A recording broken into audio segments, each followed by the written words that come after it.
Thank you very much, Ming. So what we're going to be looking at in today's webinar is a basic overview of BIM 360 Field. So we're going to talk a little bit about who it works for and how it works for them. And we're going to look very quickly at the issue tracking and task lists. Now, Megan mentioned this is part one of sort of a four-part series. The other parts are going to be touching on commissioning, equipment lists, QA, and safety. So we're going to be getting into more detail on some of those aspects of it in the following presentations. Again, if there are any questions, please feel free to drop them in the questions window. I will either take care of it as I get to that piece, or I will answer them at the end. All right, so the overview of the software. For those of you who are not familiar with BIM 360 Field, it is a data management tool as well as a project management tool. And it's one of those things that can be referred to accurately as a software as a service, or SAS. Now, the reason why that's the case is that it's completely web-based. And it actually takes advantage of files, visuals, data from the field, data from the offices, and combines it all together. So essentially, when you're looking at your project, what we typically have on site are quality programs to make sure that the certain levels of safety, certain levels of expectations are being met. We're trying to find methods of sharing files from all the interested parties, whether that's from the office to the subs, whether it's from the designer to the owner. So we're trying to find ways of sharing all this content. And there's multiple methods of doing this. Then we have what happens when the construction is just about done, when the project is finished and we're handing all this documentation to the owner. Now, what we end up using is part of BIM 360 Field. We can actually store and share all of our content, so that way everything is actually being coordinated with everybody.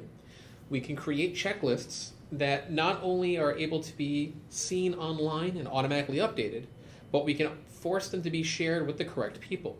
So I don't just put a checklist and put it online and say, hey, I need somebody to look at this. You can put that checklist online and assign it to the responsible parties. And by issues and tasks, punch lists, things like that, that you can, again, assign, you can also track all of this. Again, one of the major features of BIM is that information, and that just about everything was quantifiable. You draw a wall, it's not just a line, it's actually a physical wall. You can quantify the amount of it, the time it was put in, things like that. It's the exact same thing with this. By tracking the construction process, you actually are accumulating a good amount of data. And with that data, you can find out if certain companies have been holding things up more than most, if there's a specific problem that's starting to take place. You can actually track all that and deal with it much faster and much more intelligently. And that's all done with Field BIM. Now, I'm going to go through a couple of different things on how this works for the interested parties. So, a little bit of a busy image here. It's field management everywhere. And what we're looking at are the owners, the design team, architect and engineer, the project executives who are managing this, the people who are on site managing the project, and then the people who are on site actually doing the work, as well as the people who are overseeing that work and making sure things are done accurately and correctly, as well as safety. So when we start looking at different people on here, so let's say the superintendents or the people who are managing the quality and the safety. One of the benefits of this tool is that it works remotely, and it actually doesn't need to be online, even though it is an online service. Now, what I mean by that is if you're in the field, let's say you've got an iPad or another device like that. If you're online, everything can be done automatically and it'll sync whenever you tell it to be, and it'll keep all that information for you and for everybody else. But let's say you're on site and you're tracking the work in the sub-basement. You know, there's no bars, there's no Wi-Fi, there's no signal. All the work that you do on that mobile device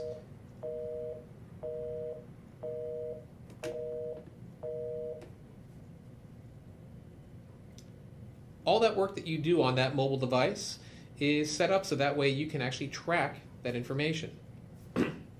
So essentially, you can do it remotely and then log in and upload that information when you actually get the chance. Now, let's say you don't have an iPad. You've got an old school phone or you've got a BlackBerry, something that doesn't have online access. All you actually need to do is send in an email to your project's email that gets created when you create your project. That will automatically create an issue. So that way you can keep things very simple. So, moving on. Now, you've got your subcontractors and the contractors, and they all have different things that they're curious about. Now, one of the things I'm going to show you when we actually get into the software is that all of that can be customized. So you have a specific portal or a specific website for the subs to actually look in. So that way when you're actually working on this,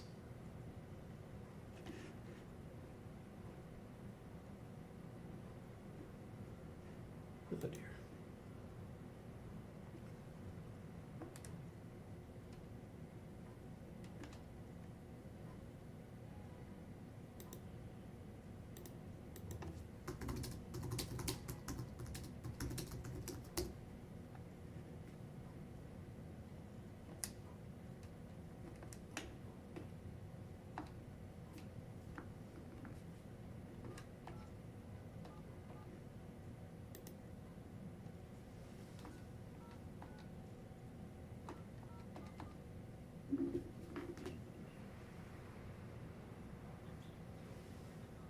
Events made easy. Please enter your access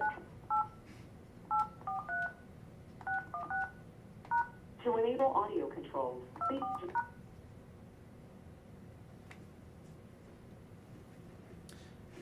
Sorry about that. Everybody had a slight issue here with the audio. Okay, one second. Just a slide.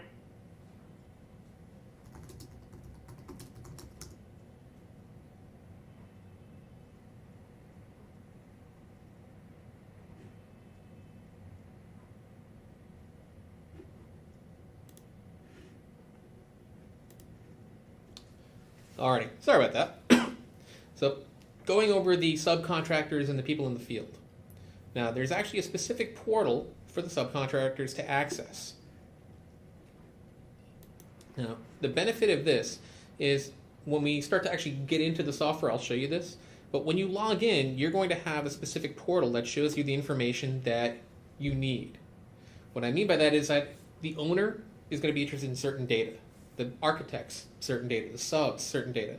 So rather than having everybody who logs in see the same information and have to, slog through all of it just to get to the little bit that is important to them, each user actually goes in and finds the information that is relative to what they actually have to do. So we're looking at the architect and engineer. Again, they have the mobile application that they can work with on the iPad. They have the web-based application that they can log in from anything. That also means that if you have an Android tablet, you can use that on there.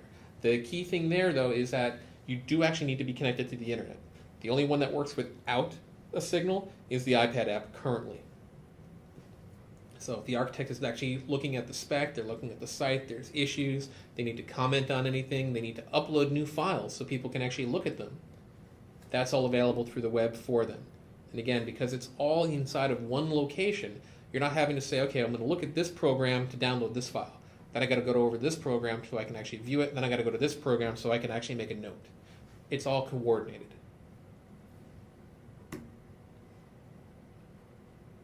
Okay.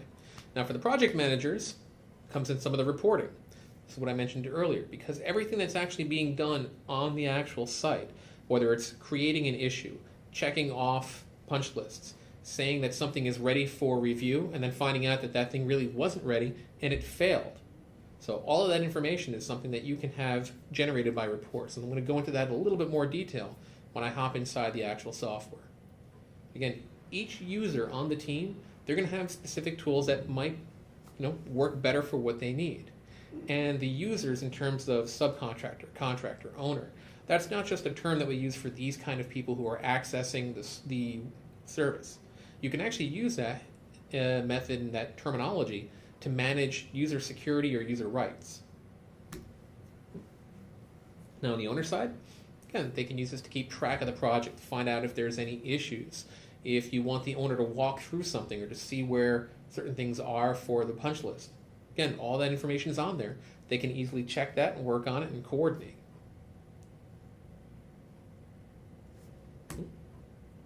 Now, the key features that you're typically going to see with this is that number one, it's web-based.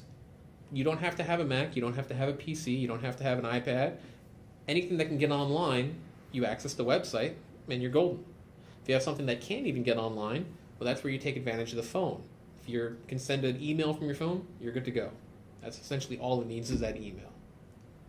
Now, the mobile application, there's currently an app on the iTunes for the iPad. Essentially, what that allows you to do is work without connectivity. Since it is a web-based service, that's one of the key features of this one. Then you have all your reporting features. Again, just like with Revit, all the work that you do can be quantified. The main thing for BIM is that information, and what we're doing is we're managing that information. Then the Field BIM, which you can see down there, is essentially a graphic of a model, and I'll actually show you this on the iPad. So if you've uploaded models, you can view aspects of them from the iPad inside of the Field application. Now, issue tracking and lists. I'm just going to cover this quickly, and then I'm actually going to move over into the software. Now, the typical issue workflow is you're going to create that issue. So it could be a work list, punch list, QA, safety, commissioning. Just depends on what you're trying to track or to quantify. So you're going to set that up, say it's open, and once you have that open, what you're going to end up doing is assigning that to a specific person. So in this case, we're setting it out to a subcontractor. They complete the work and they update the status that that work is now completed. Once that's completed, somebody goes out there and actually inspects it to confirm that, yes, this is finished. Once that has been done, it either is going to fail that inspection, in which case it sort of goes back in, and it automatically goes back into that subcontractor and says, yes, this failed, you still need to do this. If it fails, or if it actually succeeds, that information is going to be quantified, and it'll actually show up so you can see, you know what, of all the problems that we're having, the majority of the problems are coming from one sub. You know, everything, 90% of what they're doing is failing the first submission. So this actually helps you understand and get, you know, a better overview of what's happening, especially if you have different managers for different parts of your project, and then you have one sub who's working on multiple locations. They might say, yeah, he only failed once or twice, but certain things are failing in different locations, and you don't get a big picture that the same company might be causing more issues than you realize. So what I'm looking right now is at the website for BIM 360 Field. Now, this isn't the reports that I mentioned. What this actually is, excuse me, is the dashboard. When you first log in, it's going to hop onto the project that you were last on. So if I come over here, you can see that I'm currently looking at a trial, and if I hover over, these are the other projects that I currently have access to. From this, it's showing me the information relative to that project that I have asked to see. So I can see which companies have the most unresolved issues, what the time is from closed to open. Since this is more of a demo set, some things are staying open for quite a long time. You can see the average time to close certain issues. Best case scenario is these are never that long. And then I can look at the root cause of all the issues. And then at the very bottom here, I have my messages window. So right now what it's doing is it's showing me an update from Autodesk that the iPad application has just been updated. Now this is something that you can actually add updates to as well. So if the next time somebody on your project logs in and you want them to understand that there's a meeting next Wednesday, or that something is on hold, or remind everybody that we have off on Monday because of a holiday or something, you can put that message in here so that way it's sent to everybody. And again, all these little things here that I'm showing, these are customizable. If I could care less about the total amount versus closed, all I need to do is hop in and say, well, what I really want to see is something else. Maybe I want to look at unresolved issues, or different tasks, or checklists. So this is something that you can customize to meet your needs on a per user basis. Now from there, what I can do is actually look at my issues. In this case, I'll say view issues. This shows me all the different issues in the project. If need be, I can always click on search and filter this down by a lot of different information. And the information that you see on the top is not all that we have to work with. We can always create custom parameters or properties.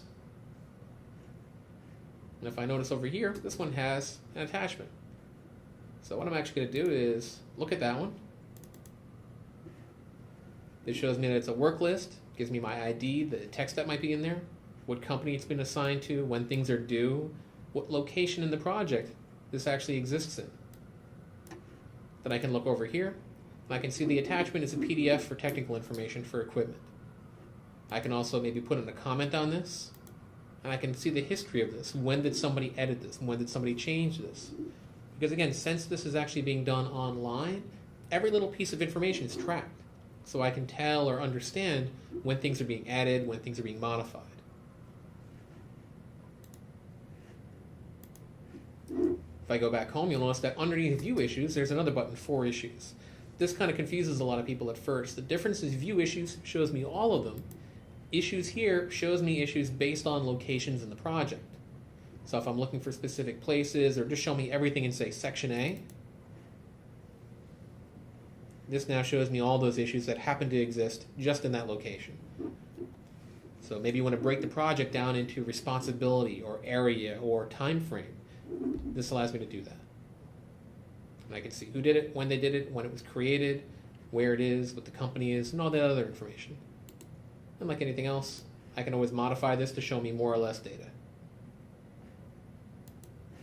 Now, speaking of that data, if I come over here and I take a look at my reports, what I'm going to be able to see is a couple of different things. One of them will be reports that I've actually run recently. I can also look at reports that I have scheduled.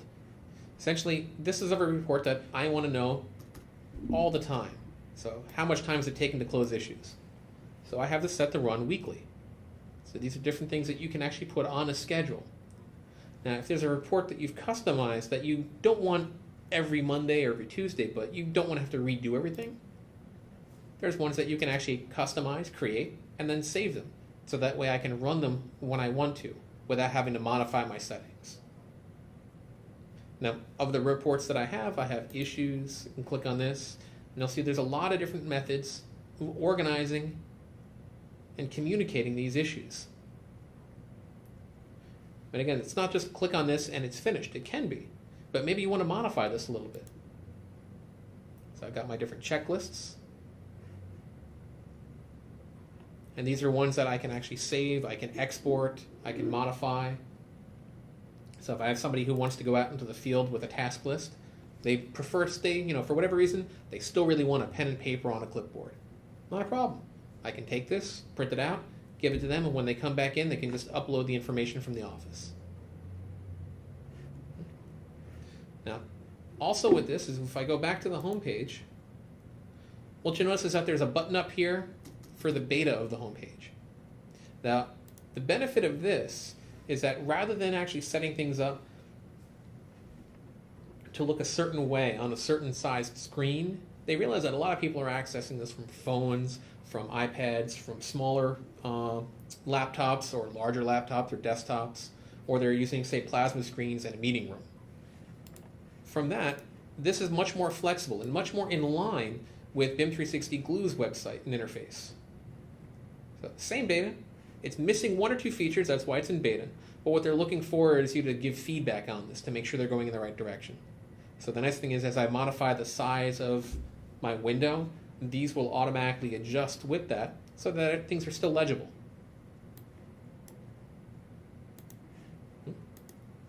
Now, from there, if I hop over into the iPad to show you how that actually works. So set that up.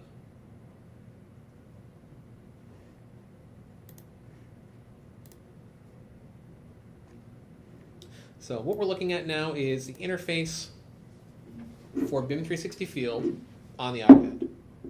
What this allows me to do is, again, look through the different issues. I can see if they're open, they're draft. I can tell it that certain ones are actually closed if I want to. I can add comments from the field. There is no spell check, so that's one thing to keep an eye on. And again, that kind of information is now tracked. So it'll see that my username has created that and marked the date. In addition to just looking at these, I still have the ability to look at my models that I might have uploaded, and the checklists, equipment, photos from the site using the camera on the iPad or uploaded maybe from Dropbox. And if I go to the models, I'm actually looking at a model uploaded from Revit. So this is my equipment. And this is something that we're going to go into in more detail later on when we start getting into the next couple of ones before the commissioning. So I can look at different things, look at the information on that, if there's data on it. And I can also upload. Now, one of the nice features that they actually just updated this is this. Its syncing is going to be a lot faster than it has been in previous iterations. And it also gives me a lot more information in terms of what it's uploading and how long it's taking to upload different tasks. So if you're working on a real project that has a lot of things being done, it's not going to take as long as it has been in previous iterations. So from a basic overview of what the software is and how it actually works, that's BIM 360 Field. It's a relatively simple tool, but it's also very, very powerful.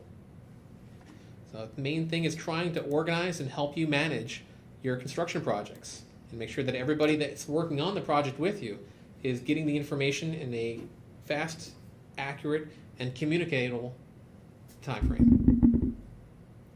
So again, if anybody has any questions, definitely type them in.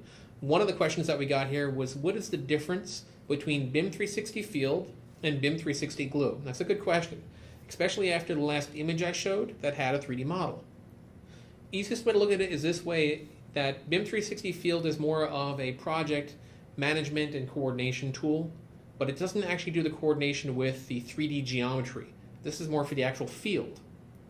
BIM 360 Glue allows you to take the design models as well as any construction models. It's looking for the actual virtual content, bringing them together and coordinating them. You can still run clash detection.